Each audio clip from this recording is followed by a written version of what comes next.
Hello there, I hope you're doing great. So this would be a fairly small video where I'll show you how we can create a function in GoLang to calculate factorial of any number.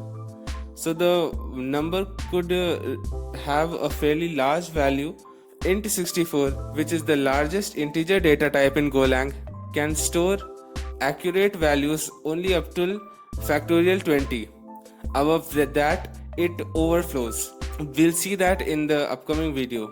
So to overcome this, we'll be using the big package in the Go standard library that will allow us to store arbitrary large values. So let's start. So we'll start with an empty directory, and first we'll initialize the project with Go mod in it. Now we'll create the main.go file, and now we'll initialize the main.go with the comment.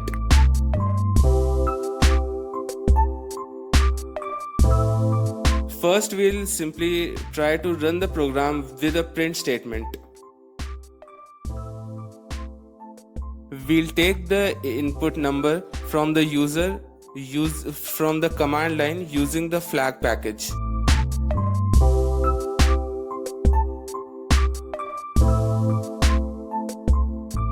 I'll turn on the word wrap.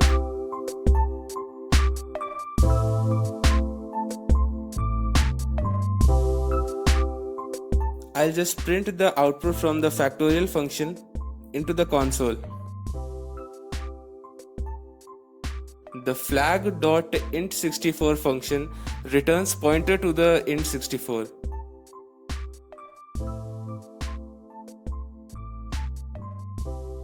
So we need to dereference this to pass it into the factorial function as an int64. First we will try to implement this only with int64 and see how it behaves. Here we'll create a for loop which will run till the n is greater than 1, and each iteration n will decrement by 1. Just before the for loop, we'll initialize a result variable that would be int64 type and initialize it with 1. In each iteration, we'll multiply result with n.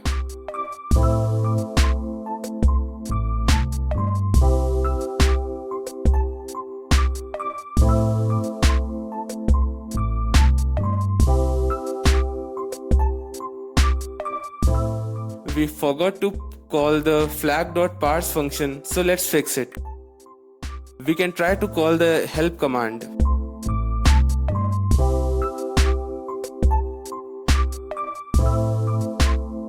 Now let's check the factorial of 3. And factorial of 5 is 120. And let's try to find factorial of 10, 15, 20. And now when we try to run it with the value 21, it shows a negative value. So let's try to fix this. The first thing we need to do is to return pointer to big.int, and the other thing we need to do is to change this to big.newInt and then pass in 1. This big int has so many functions. What we need right now is the mul function, which is used for multiplication. So we need to multiply the result with big.newInt of n. So I think this should fix the issue. So now if we run the same command, it gives us a positive number. So we can use it to calculate any factorial with 100. The factorial is this, and let us try to factorial 1000. This is the factorial of 1000. In this way, we can use the big package to calculate factorial function. I hope you got to learn something new from it. Thanks for watching.